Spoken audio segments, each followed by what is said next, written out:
kind of like walking fast, but yeah, just got back from walking with Tuesday. So welcome, welcome. It's Jen Hall and Daniela and and we are Free Coaching Friday every Friday during the 1 o'clock hour. And I'm very excited to be talking about all kinds of different topics today. I really don't know what we're going to talk about, but knowing Daniela and myself, we're like something magical is going to come about. And um, we're both kind of tired. I just got done walking. I just checked it. It's 2.75 miles around that short loop. So I'm like, oh my gosh. And I'm kind of hustling back to make sure I get back in time.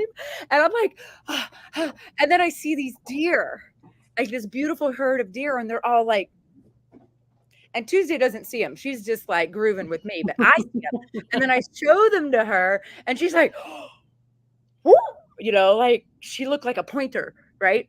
And she's getting ready to walk like an Egyptian, right? So she's out there, and these deer are standing there, and they're following us, which was crazy. So we sat there and we got kind of like, "Hi, how you doing?" And then Tuesday got bored in like 2 seconds, and I'm like, "All right, well," so we started to walk away, and they were like, their little prance, and they were like, and they'd get a little closer and we walk away, and they get a little closer and walk away, and it was like so interesting to see. Anyway, so we're always doing something interesting here at Zenergen, and I know at Artemis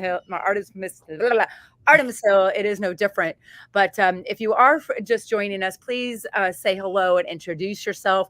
If you are coming back and you've been following us for a while, comment so we can say hello. We'd like to welcome back those and get to know those that have been with us for a while, and to get to know you guys. Oh my God, I can't talk today. I'm going to turn it over to Daniela in just a second.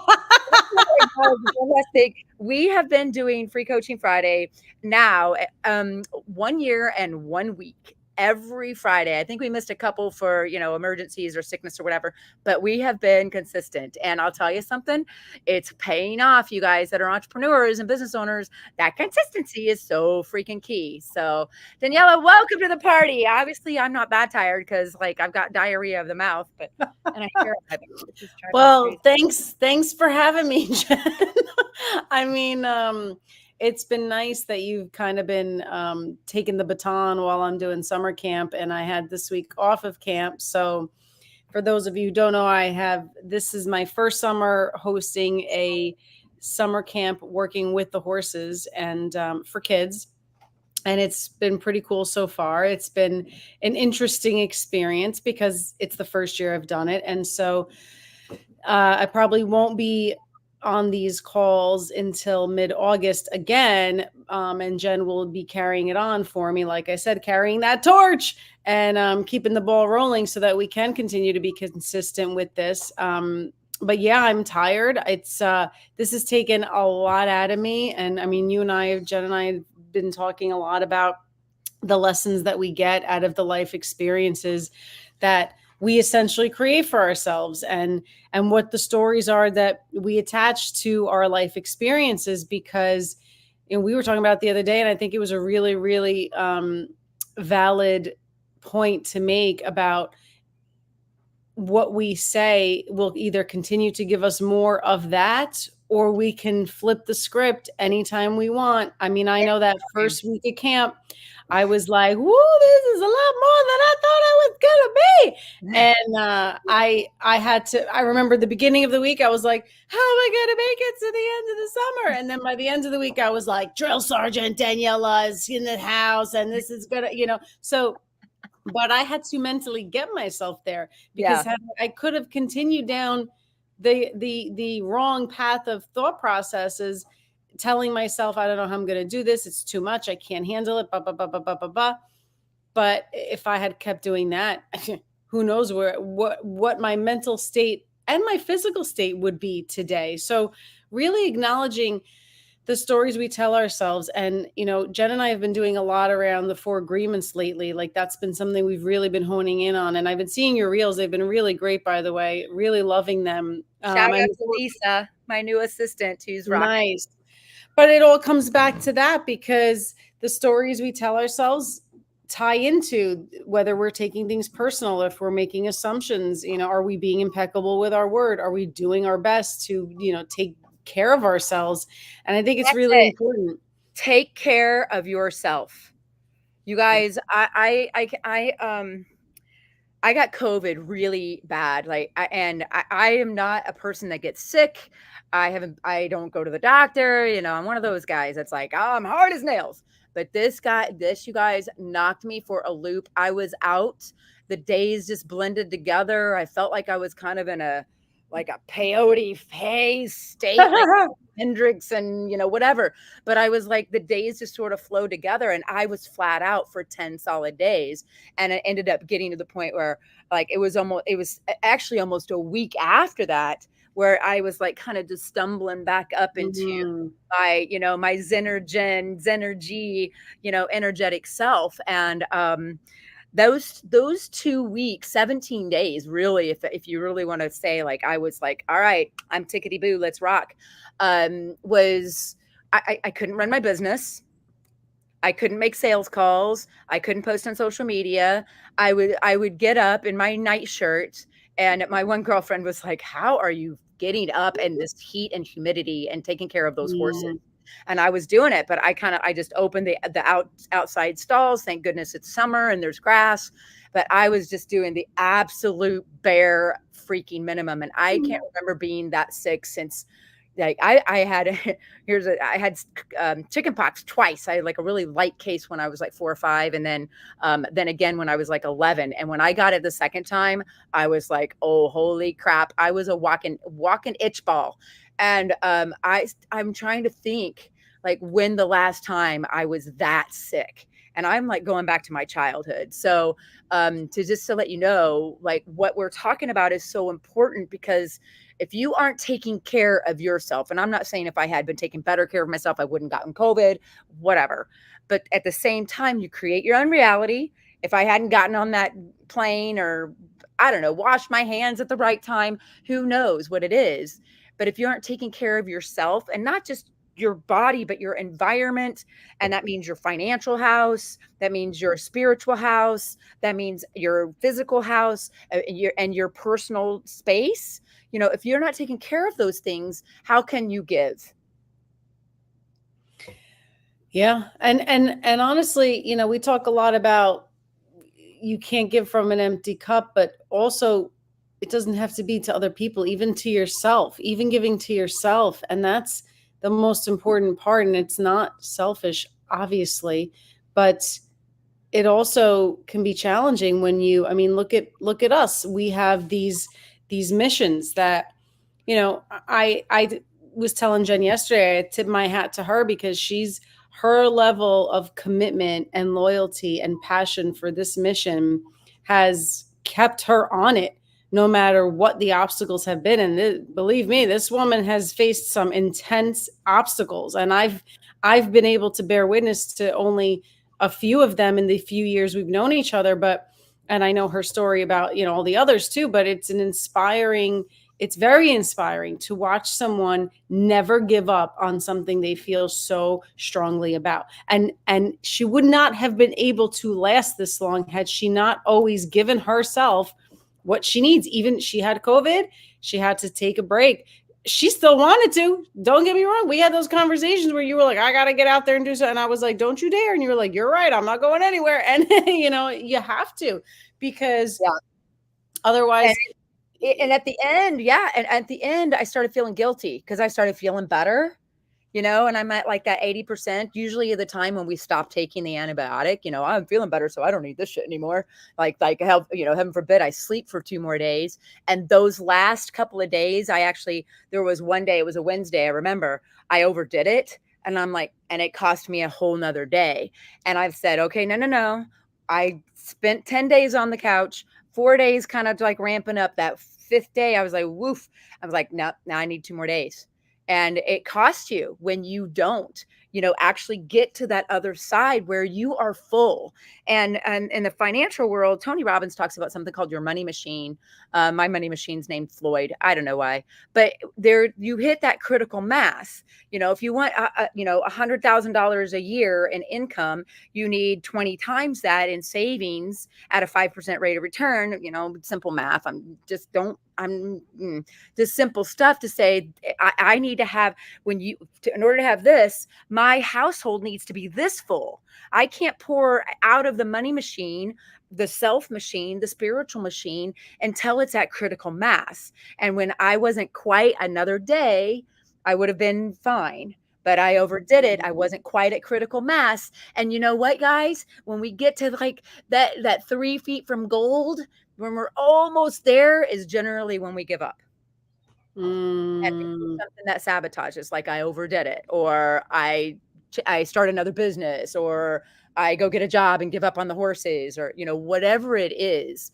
We don't take that extra to win the win by a nose. In horse racing, when they say win by a nose, it's like they mean by a nose, by a nose. And that's where the Right. phrase comes from. And it's the same in swimming, to the hundredths of a second, in any sport, and in spirituality, that actualization, that next level. When I go on my walks with Tuesday, I'll close my eyes and I will feel of her, and through the rope and through the little space, like she and I have conversations, and that we had a conversation today and it blew my mind. Would you let me share? Like, And I love that she's right behind you right I there. Can we know, can we get a hello from the hi, Toozer Doodle? everyone.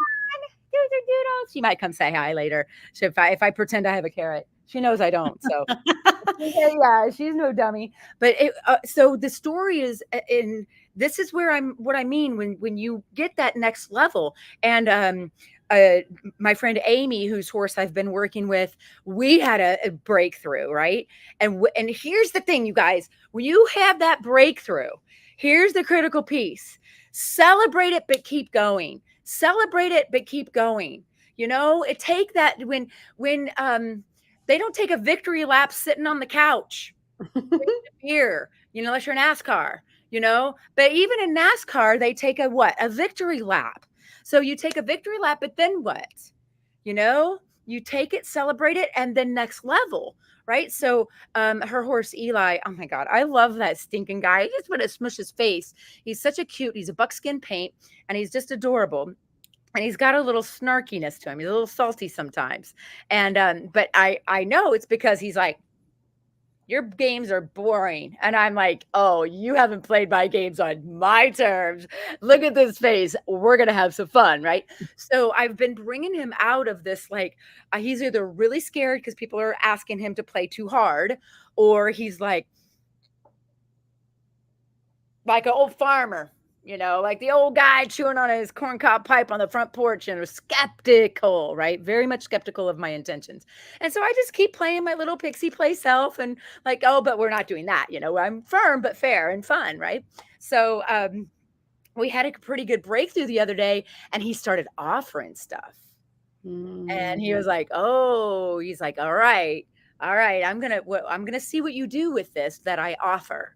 And when he offered, oh my God, I was on his back. I jumped off his back. I gave him all the cookies I had in my pocket, and I was like, "Yeah, buddy," It was amazing. And we took a victory lap because he's an introvert, like this, like I, he's like, my victory lap looks like this.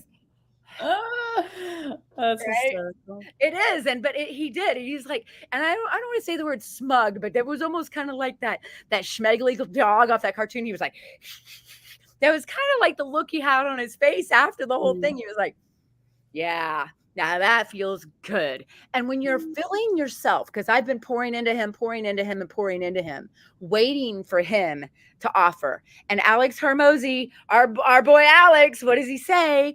Give until they ask. So I've been given to this horse and given and given and given, and boundaries, fair, but like giving to him whatever, and teaching him things and having fun and giving him cookies. And the other day, 2 days ago, he offered something, Mm. and it was beautiful. We were And how doing long did that take? I'm curious because you've been uh, working with him for how long now? April, since the end of March, so April, May, June, 3 months, and twice a week for a couple of Well, hours. I think that's a huge important piece too, is like, it takes time to get to these Yeah. levels, especially with the horses, obviously, and some horses might take longer, right? We know some of those introverts are in their head really, really bit, like Yeah, tremendously. So I think that's a huge piece too, going back to that consistency. Like, had you given up after 2 months, or maybe just 2.5 months, like that, this yep, horse isn't getting it, you yep. wouldn't have even achieved. Look at this amazingness. Like that's Exactly. And here's the key piece. Not even that too, like the horse isn't getting it, but here's the key piece. We ask before they ask. And with this personality type, he's a trace. If you don't know what being a trace is, or a Dante or Bella, the personas. There he is, right there, Whitey. You can go to my website and take my quiz, and it'll give you. It's like a personality quiz, right? So he's a trace, which means he's not super introverted like this guy, but he's introvert, and he's more intellectual. He's more thinking. A lot of times using like the left side of your brain, if you want to get scientific about it, right? So he's like, prove it to me. What's in it for me? I better get a cookie at the end of this, or somebody's going to get hurt, right? So that's kind of his thought process. So and then on the flip side of it, you push him a little too far, he goes, ah, right? And if he's over here sitting like this skeptic going, yeah, you humans, you always want to come and tell me what to do. mm, You do things I don't want to do and play games that are boring and stupid, mm, right? He's a very smart horse and he's a quick learner. Well, what he has learned is that humans are boring, a little bit terrifying, and put too much pressure on him, right? wow. Now he has a beautiful life and he's very well cared for and he has a good background, but he also has an opinion about how he's been handled, right? So if I said at one time, asked him for something, how far backwards would my relationship have gone? Mm, Which yeah. is why, if you're a Bella, go take my quiz to find out if you're a Bella. If you are a Bella and you're working with a trace and you ask before you get curiosity, if you ask too soon, you will not make the sale. And Bellas, if you are in sales, you probably have the hardest times with traces for that exact reason. And Mm, that's why consistency and persistence so pays off. And I was like almost in tears when Daniela was talking to me the other day and just sharing with like one of the things that she, like she says, had bared witness to about my experiences and how she's right, like this resilience. And it's in both of us and it's in all of us if we believe and we give to ourselves first, you know? So it's and what kind of belief, that's something too, that idea of what you're willing to work that hard for, right? Because you're willing to overcome these challenges for what you've chosen as your purpose in life. But mm, now, what would you say to someone who maybe isn't sure of what their purpose is, or maybe has a purpose but isn't necessarily as committed to it? Like, what would you be your advice to someone who might be in that little purgatory? Because or maybe the question is, how did you know? How did you know for sure that you would lay down your life for these horses and stick to it no matter what obstacle came your way? Oh, those are 3 questions, and that I'll You tackle want a all fourth? 3. No. Yeah, oh, yeah, you know me, I love questions because that'll just all I gotta do when somebody asks me a question, I just go into my archives. Mhm. Otherwise you're just gonna get, you know, live streaming Jen's consciousness. So the first question is, what would you do if you just don't know what to do? Like realize this: there are different types of souls journeys on this planet. Personally, I'm on a hero's journey. Joseph Campbell writes a really great and very hard to read book, A Hero with a Thousand Faces. And you talk about the hero's journey. Not all of us are on that journey, right? And if you start questioning, then perhaps you're on what a lot of my clients get confused about when I talk to them is a seeker's journey, and you're on a seeker's journey. Like a lot of these people that have like these sort of nomadic lifestyles, or they travel a lot, or they hop around in jobs and different things. It doesn't necessarily mean they're a Bella, but they're seeking something. They're on a journey of seeking. And then there's the healer's journey, and that comes after the hero's journey, right? So once you've gone through hell, and you've been I have a horse named Dante, for crying out loud. So once you've been through the 9 circles of hell and come out the other side, and you're dusting off the ashes and rising like the phoenix, guess what you want to do? You want to share all that awesomeness with others. And that's kind of, and you can experience multiple journeys in your lifetime, right? Like, what was the first thing I said to you this morning? I sent a picture of my thumb. Like, I'm like, I got these new nails. They're so hot. When you are struggling with something even as benign as like how to get fingernails when you're a horse person, you want to, once you find an answer, that you have that aha epiphany and you transcend into that, like that, yeah, what do you want to do? You want to share it with someone else that might also be having a similar issue. You want to share it with actually everybody. I'm like, hey, look, this is like so cool, right? As a Bella, Traces, Mavericks, and Dante's express, hey, this is so cool, very differently. For me, I'm Mhm. like, this is the coolest thing in the world, and I say that a lot. I do. So if you're questioning that, just realize that you might be on a part of your soul's journey that hasn't landed yet. The bee isn't sitting there beating itself up because it hasn't found the right flower. It just keeps buzzing, right? So Mm. just keep on buzzing until you find the right flower, and smell all the other ones along the way, whether they stink or have pollen or not. There you go. And I love that because that's what I did for a very long time. I was on that seeker's journey, Right. and I never knew. I don't know if I've ever told you, but for so long when I was younger, my father would always say, "You got to find a your passion. If you find a your passion, you never work a day in your life." And You're and right. I didn't know what I was passionate about, and so I would go from job to job to job to job, and it was always this idea of like, "Oh, that sounds interesting. I think I might like that." And then I would go and I would get the job, and a year into it, I would be good at it. I would excel, and then I would get bored, and I'd be like, "I'm not into this anymore." And I did that for years. Mm-hmm. And then at one point, he said to me, "If you don't know what your passion is about it now, you don't got to know passion." And I was like, "What?" But he was wrong, obviously, because I it just took me longer. I bloomed a little later than a lot of other people, or maybe just like some other people, because I took the time to really try a million different things. And guess what? I'm here now and I know this is my passion, but the passion also evolves.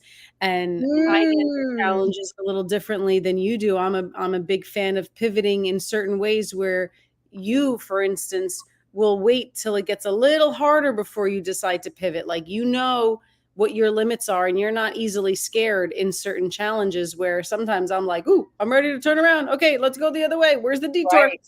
Yeah. But you're right about That's just the try it. Dante side of me, Yeah. because I'm kind of in between the Bella and the Dante, and that's that take action part of me, right? Where Bellas are like, "Ooh, I wish I like my where focus goes, energy flows." That's my shirt today, and that's the Bellas are kind of like over here and over here, and to that point, um, Daniela is a maverick. She's not a Bella. So for her that's what I meant when I say just because you're going here to here to here to here doesn't mean you're on a seeker's journey.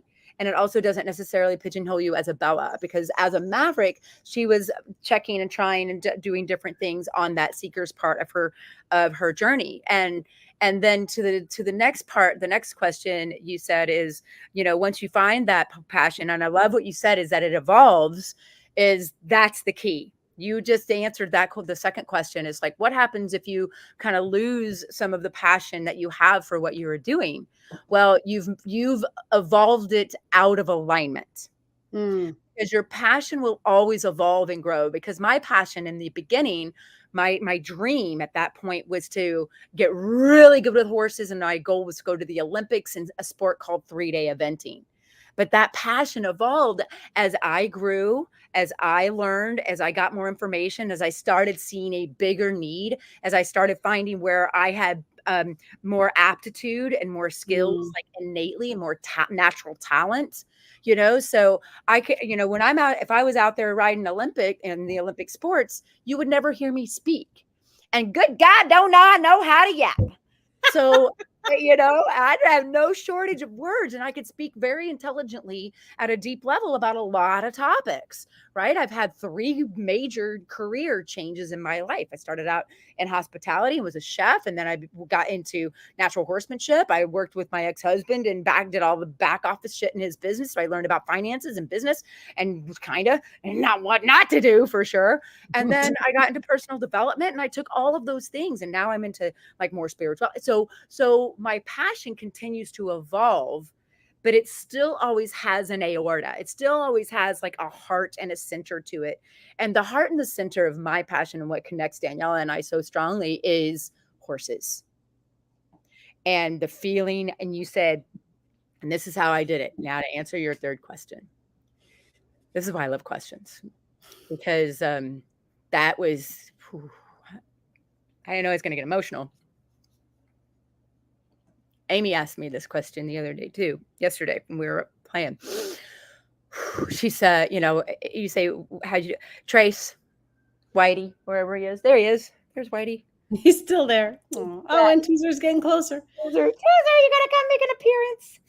But it was Trace, where, you know, and the reason it was Trace is because I felt safe. I Mm. could be still in my heart. I could be who I was in my authentic core and never feel judged. And they are, Lex, welcome to the cold. Thank you so much. And that lack of feeling judged, because, you know, you and I both know we have, you know, do it right or you're the, you know, you got to perform. Achievement is the goal. And if you don't, you're a toad. And so when I could go out there and just be with him, it was transcendent. Mm. And it attached me to this horse specifically, and Dante too, whom I've had 2 days ago. 19 years. I've had Dante as of July 3rd, 2024. I've had him for 19 years. And 6 months from now, December 1st, I will have had Trace for 19 years. And Trace and Dante have been through everything with me. They've been through my divorce, they've been through my homelessness, they've been through just everything. And unlike dogs, you know, who can live, I know dogs can live a long time. You had Ruby lived very, very long time. And now, and that's tough because dogs really just get you for maybe one season of your life. They don't generally, but horses can live up to 30. The longest living horse is 51 years. So they Wow. can live up to 30 plus years, you know, and they go through multiple cycles of life with you if you keep them.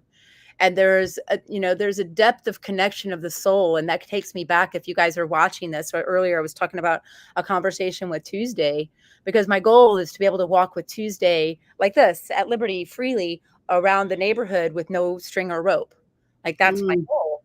And I've been closing my eyes and opening my hand and walking with just a string around her neck and like doing these things, and while I'm doing it, connecting with her and conversing with her and listening for her heartbeat and listening for the rhythm, the cadence of her footsteps, almost like a metronome in my brain. One, two, Mm. three, four, 1, 2, 3, 4, and seeing, where's the rope on my hand? Is it moving? Is she falling backwards? Where's the angle fit? Are her feet hot? Where's her? And I really try and crawl into her brain. And when I did that today, I could tell that she wanted to walk off the pavement because it's July in Florida, and I picked up her feet and they didn't feel hot, but she was telling me she wanted to be on the grass. How the did I know that? Right? So I just listened and I walked over to the grass, and she started walking and kind of snatching grass. I'm like, oh, all right, I'm on to you now. But I said, all right, you can do that for now. No problem. And so we just allowed her to do it. And then in my mind, I felt like that slight bit of irritation, like, okay, come on, Daniela's waiting. We got to get back. I felt that. And I said, all right, one of two things need to happen. I either need to flush that irritation and let her continue to snatch grass, or I need to change the game. My blueprint needs to match my life conditions, or there's going to be cognitive dissonance. So Mm. I said, all right, well, we're kind of in a rush anyway. So I picked up my pace just a little, and then I didn't change anything in my rope or my hands or anything. I just picked up my pace a little. And in my mind, I said, okay, we're done eating grass. Swear to God, Daniela, she picked her head up and didn't eat one more bite of grass the entire time. I didn't do anything different. Wow. I know. Wow. It, and that's just it. And that's the goal, you guys. We're not here to try and say, how to make $1 zillion and how to have all this, generational wealth, or buy Fabergé eggs, whatever. Great, do those things. Take life, be on that seeker's journey. Matt, Auntie Mame says, life's a banquet and most poor bastards are starving to death. And I agree. Experience it, get it, go for it, but stay here. And to wrap up the answer, a very long answer to your question, it was that.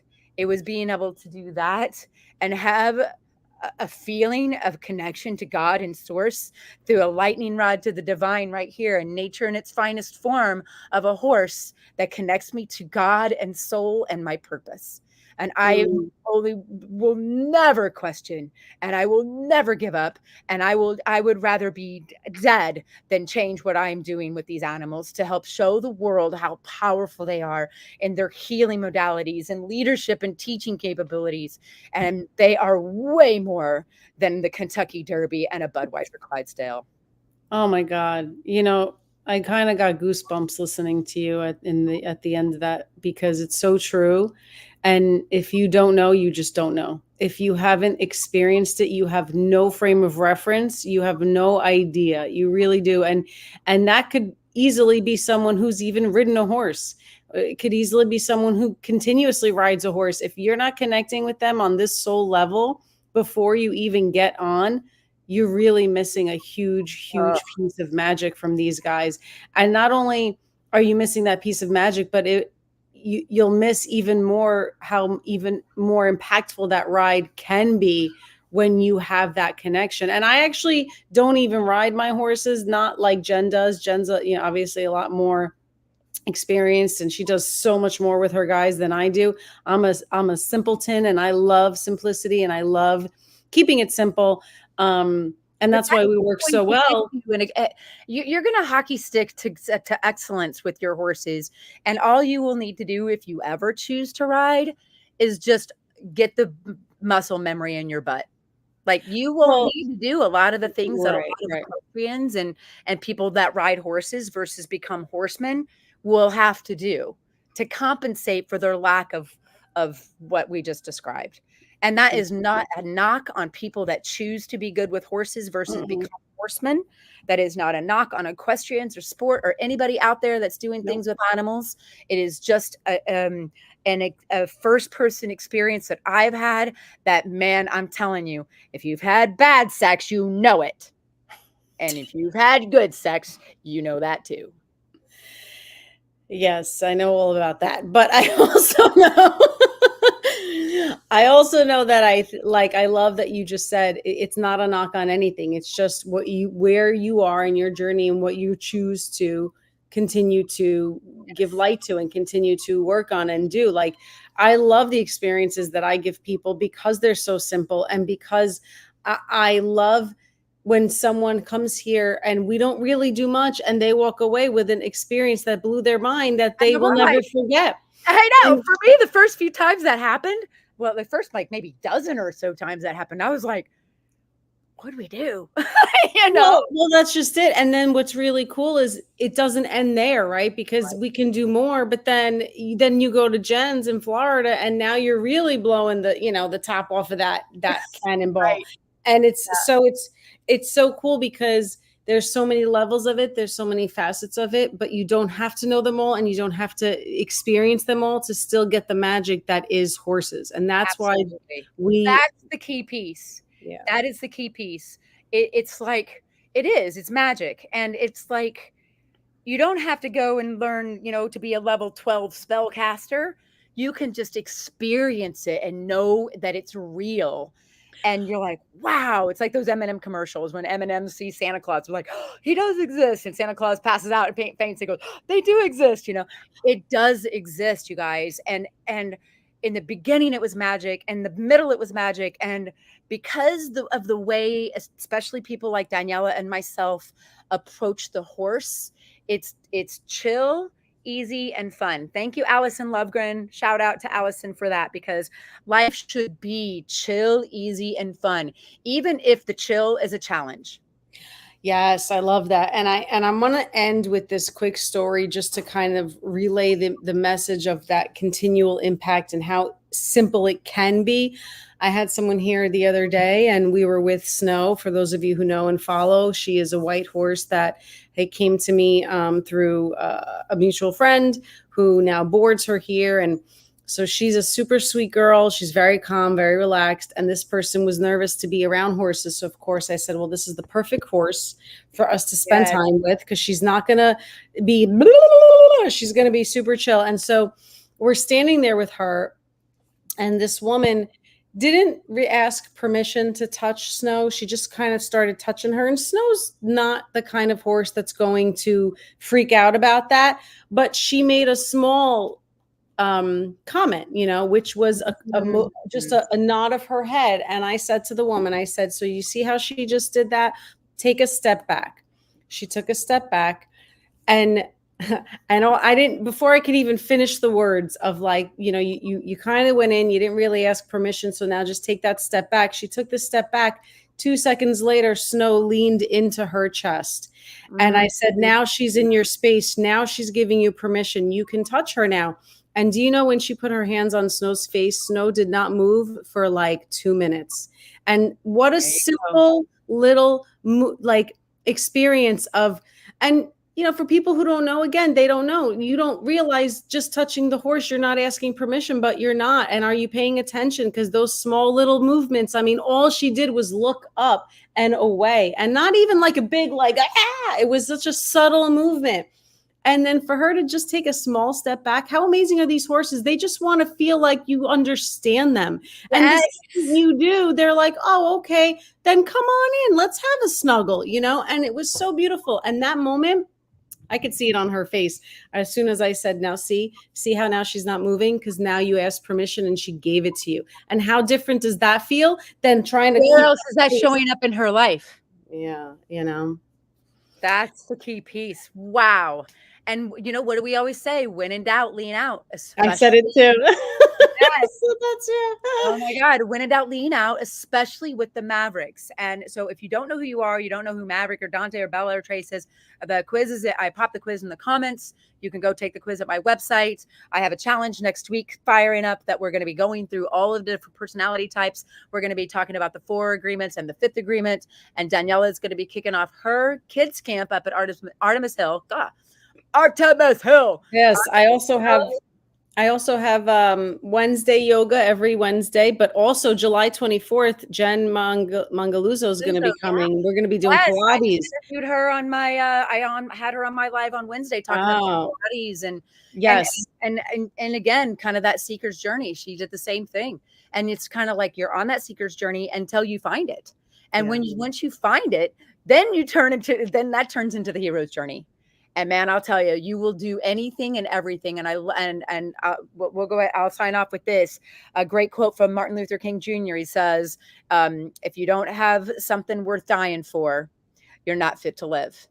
And I agree with that in such as that maybe the something is the search for it, that Mm, continuous journey until you find it.